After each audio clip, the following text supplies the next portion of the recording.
Howdy again, YouTube. What's going on? Uh, so welcome back. Here we are again. Just wanted to let you guys know, if you guys tuned into my other video before, I know I was in a pretty melancholy state when I was talking to you guys, but man, I gotta tell you, I'm 100% and utterly speechless by the amount of support that you guys gave me. Your inbox messages, your comments, everything that helped to get me over that initial hump that, the relationship I had, it was over, and I was stuck in this rut. Reading your messages and your comments, and you guys don't even know me. I mean, you know me through a screen. Every single word that you gave me, for those people that reached out, your words are not unrecognized, and I honestly, I could not be more grateful, and so appreciative of the fact that you guys were there to help me out, because reading everything made me feel a lot better. I mean, I could say I'm maybe like 90% back to normal, and I'm happy to say that yes, I do feel like I am kind of growing back into myself, and learning to become me again. So my state of normalcy is slowly on the upscale, and it's coming back around, and you guys were a major contribution to that, and I can't be more thankful. It's just it's amazing. I honestly, not to sound like corny, but I actually kind of did tear up a little bit. um it's amazing. So you guys are absolutely wonderful. Thank you so much. But as you can see, things are pretty much almost back to normal. My bed is not made. My work bag is on my bed. My laptop's on the floor. Everything is just kind of like in disarray, because that's just what I do on my days off. So but again, this was just it was a pretty rough experience in my life that I had to go through, and I'm happy to say that I am starting to kind of come out of that hole a little bit, and you guys were a really great big push to help get me back into get focused again, really concentrate on my job, and get back into making these videos and helping you guys out with PA school questions, getting into PA programs, and all that stuff. So, without further ado, today's topic is actually going to be something interesting. And by the way, side note, if you guys did write me an inbox message, check your inboxes on your end, because I actually did write back to a lot of people today. And one of them actually inspired me to make this video segment, actually. And I'm going to shout this out to a gentleman named Dalton, and he is in Montana. Just for future reference, if you guys actually ask me a good slew of questions, I'll give you a shout out over here on the air. So, on the air. I'm not on a radio show. I'll shout it out to one of my on one of my videos. But his segment of questions was actually really interesting. It's something I actually never brought up. This is going to be about the PA-MD relationship. Um, Obviously, as you know, PAs cannot work. There has to be an MD in order for there to be a PA. That's it, hands down. So without MDs, there cannot be PAs. So Dalton actually asked a really, really interesting set of questions, and I really wanted to broadcast it over to you guys.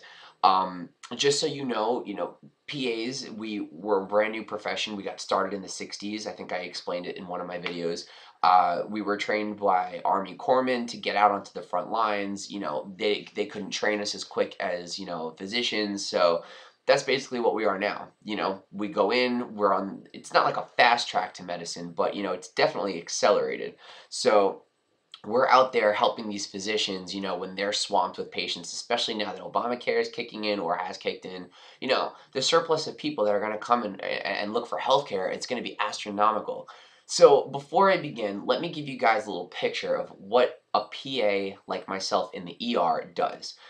So picture this. In all the rooms in the ER, you have A room, B room, cardiac, trauma, fast track. So it's 5 rooms.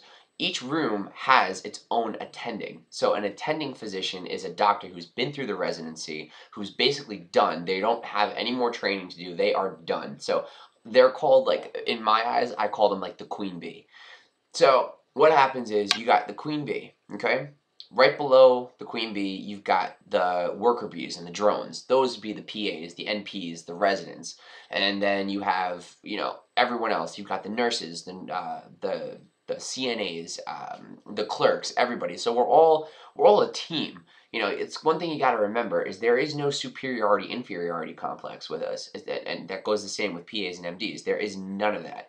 So what we do is the PAs and the residents, we go out and we see all the patients as much as we can, because the physicians, the attending physicians, they've got to manage the hive. They've got nurses under them. They've got PAs. They've got EKGs being thrown in their face. They've got test results. They're making phone calls. There are so many things going on in an attending's day, an 8-hour day.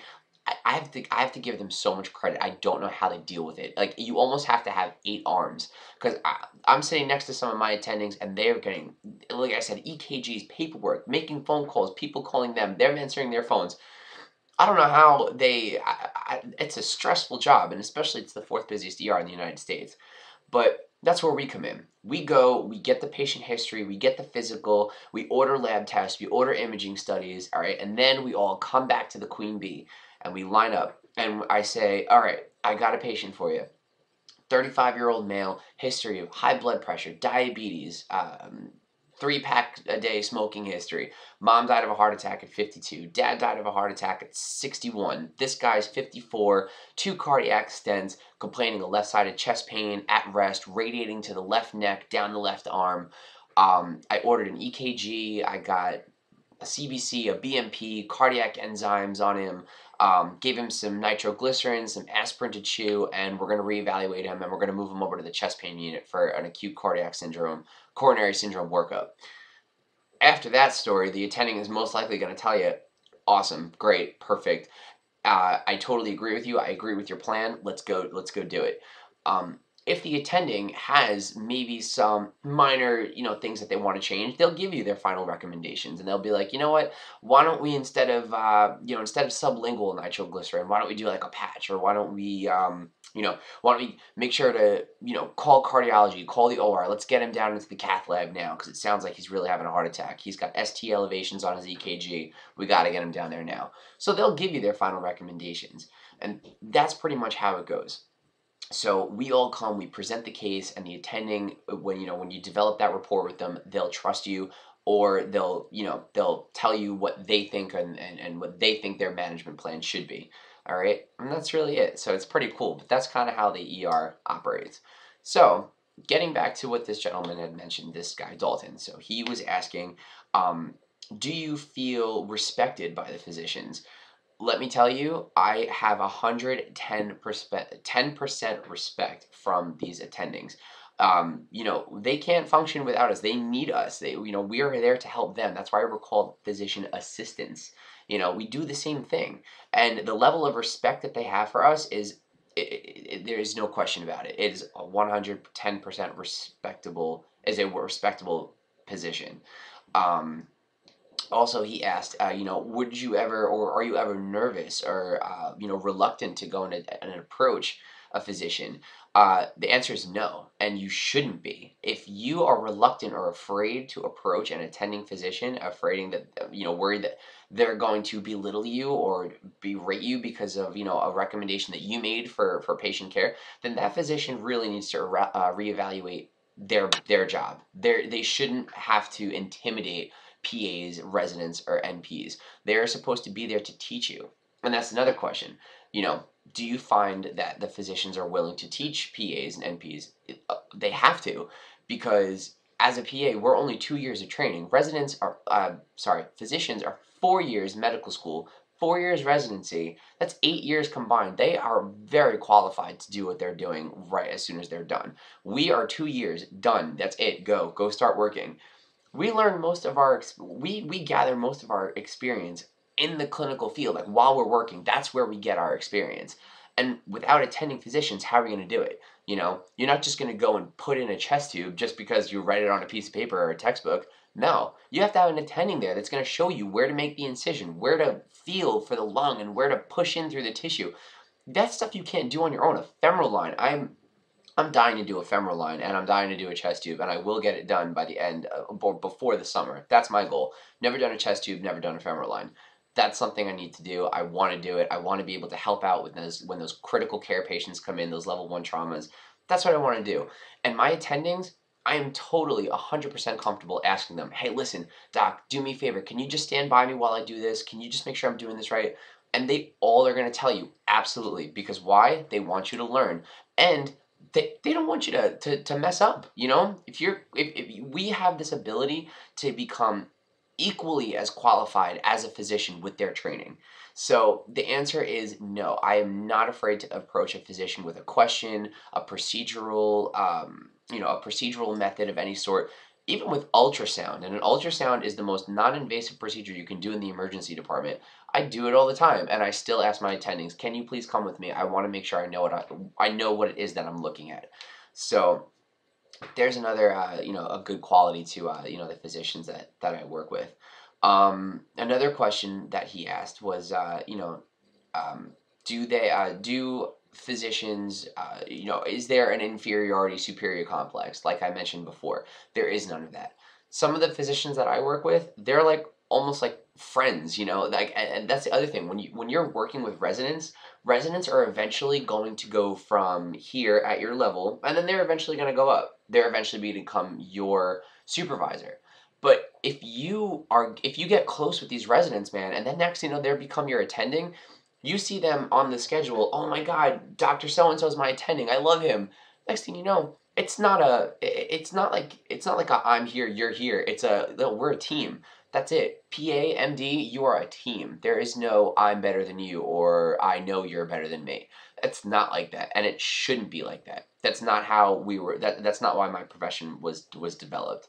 We are a part of an integral team. So we need to be right there with the physician. So when we're sitting there at the desk, I'm sitting here, my attending sits here. He's like, I'm his PA. I'm okay. What you tell me to do, I'm gonna go do. And you know what? If I have a final recommendation, I'm gonna say something because I work under my license too. I'm more than qualified to say to a physician, you know what? I don't know if I agree with you too much because I remember this or I remember that, or maybe this would actually be kind of harmful. Like, are you sure you want to go ahead and do that? And then they'll tell you. They'll be like, oh man, you're right. I didn't even think of that. We have a license to protect ourselves. So, I mean, like I said, it's always a team effort. There is no I'm here, you're here, and that's how it's cut and dry, and that's how I'm going to make you feel. So, when you go out and you start working, get that out of your head. You're never going to feel that way, I promise. Um, I think that's about it actually. I probably should have pulled up the list, but um, a couple other things I think I remember he asked was time management in PA school, which if you go back into my other videos, I'll gladly, I went over them for you. But, I thought this was actually pretty interesting, the PA MD relationship and how it works. We're a team, we do the same thing as the physician does. And I love my attendings. I mean, they're all awesome people. We go out to lunch, get coffee, this and this. I mean, and at the end of the day, we're just human beings, man. We are human beings and we practice medicine, all right? So that's this video segment for today.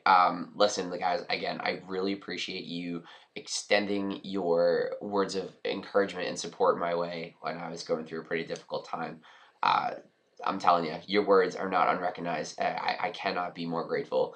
And not for anything, I enjoy being single for now, So who knows who the lucky guy is who he is to come my way. And he might be closer than I think. Who knows?